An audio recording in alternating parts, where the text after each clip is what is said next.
Greetings, welcome back to the Man Cave. Today we're going to go through another quick episode of questions and answers, and Hemingway has picked out a few questions for this week. Our first question comes from Jimmy Day of New Florence, Missouri. Jimmy says, I was wondering what your personal opinion about the Komodo versus the Weber Smoky Mountain. I bought a 22-inch Weber Smoky Mountain early this month and I am in love with it. Easy to maintain temp, etc. However, I'm starting to get curious about Komodo style cookers.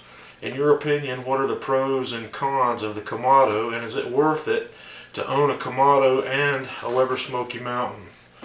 Okay, the Weber Smoky Mountain is a fantastic smoker. It's what I started out on. It works very well. They're very easy to use, very easy to maintain temperature. I don't think you can beat it for what it is, really. It's a very, like I said, easy to use system. It's really hard for me to draw comparisons between a Weber Smoky Mountain and a Komodo. They're not really similar, other than the fact that you can smoke meat on both of them. The Weber Smoky Mountain is not, in my opinion, a suitable tool for grilling or doing higher temperature cooks. The Komodo is a very, very versatile tool. You can smoke low and slow on it, or you can turn it into a 700 or 800 degree pizza oven. You can't pull that off very easily on a Weber Smoky Mountain. So as far as cons are concerned, I don't know of any cons on a Komodo. And if you want to draw cons on a Weber Smoky Mountain, the only way you can do that is to compare it with a Komodo, and the only cons then are the Weber Smoky Mountain is just not a good tool for high temperature cooking. The Komodo will do it all. The Weber, in my opinion, is dialed in, and it is a low and slow smoking machine. It's hard to beat for that, but it doesn't have the versatility that the Komodo has. I think that's really about all I can say about those two in a comparison. So we'll just leave it at that and see if that hopefully answers your question. Our next question comes from Wilson Boudreau of Lafayette Parish, Louisiana. Wilson says, after a cook, do you close all the vents and reuse what is left of the lump charcoal, or do you start fresh for every cook? I've read posts that many others never reuse charcoal, and I'm wondering if there's a good reason. I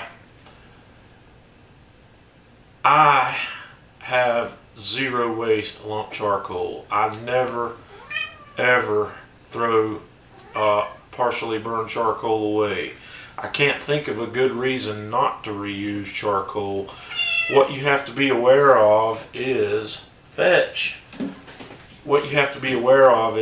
partially burned charcoal will not burn as long as new charcoal. So when I am going to use charcoal that's already been used in my Komodo, all I do is stir it up to knock the ash off of it, and then depending on what I'm doing, I may add new along with it. But the only thing you got to be careful of is you don't want to run out during a cook if you can help it. There's no reason to not keep your firebox fairly full. So I like to reuse my existing lump and then maybe add some fresh to it. But if there's enough partially burned lump in Komodo to do whatever I want to do, I may not add any more, but I don't know of a good reason not to reuse charcoal. Our third question this week comes from Rob Metzger of Coatesville, Pennsylvania. Rob says, what's the best and or quickest way to lower the temperature in a Komodo if you overshoot your target temp? Okay, well that's simple. All you got to shut down the airflow or slow down the airflow. There are two factors that determine your temperature inside a Komodo or any kind of smoker or grill for that fact. And the things are how much charcoal you've got burning and how much airflow is moving through the grill or the smoker. If you overshoot your temperature, you need to slow down the airflow, but you don't want to choke it off completely and put your fire out. As we all know, some Komodos are more airtight than others, and it's easier to control up and down temperature by adjusting the amount of openings on your top and bottom vents. But if your Komodo is not airtight, which some of them have a few issues with airtightness, it's harder to do. It's just more difficult, but it can be done. You just need to back off your vent opening, and that's really all there is to it. If your Komodo is difficult to bring down once the temperature gets up there, you might want to practice with a little bit. The char-griller acorn is the one I have experience with that is not good and airtight, and to bring it back down, it is difficult. But the more you cook on it, the more those gaskets are going to gunk up, and they'll become more airtight as you go. So just keep on plugging with that. Our final question today comes from Mark Jamieson of Toronto, Ontario, Canada. Mark says, I would like to learn about cleaning and caring for the char-griller acorn. What should I do to keep the cast iron grilling surface clean and rust free? Okay, this applies to any grill that you're using cast iron in. It also applies to your cast iron pots and pans, Dutch ovens, or anything else. They simply need to be cleaned after each use. If we're talking about a grill, you want to use a grill brush to brush any residue off of it that's there. And on my cast iron grates, I keep a couple of spray cans that you buy in the baking section at the grocery store of canola oil, and I spray down those grills before and after each cook. And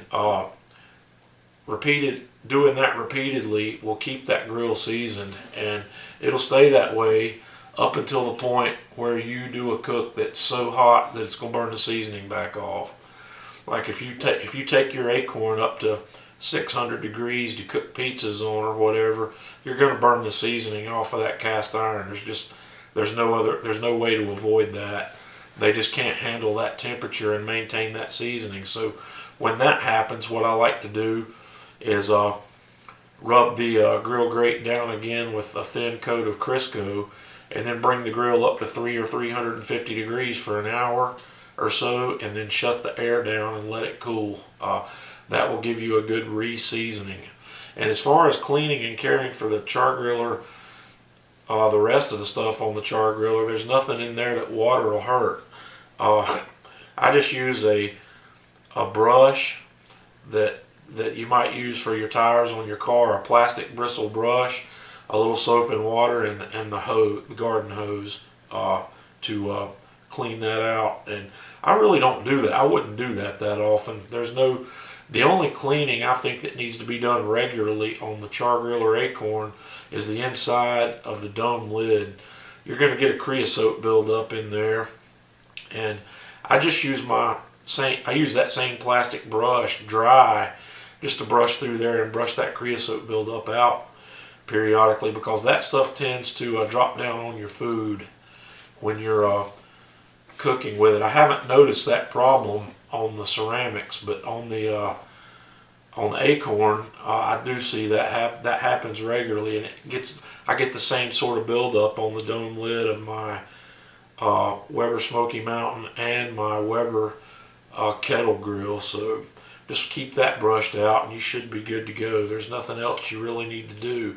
You might want to wipe down the outside of it just for aesthetics, but in reality, that's about it. There's not a whole lot to it, but maintain that cast iron. Don't let it get started rusting, and you'll be in good shape. So that's going to wrap up our question and answers for this week. And once again, these all came from the Facebook page, and I'll put the Facebook link right here in just a moment where you can join us on Facebook. I ask for these questions once a week and then put together a little video to try to answer some of them, and I really appreciate the response I'm getting on that. So we'll shut down for today, and until next time, Man Cave Meals.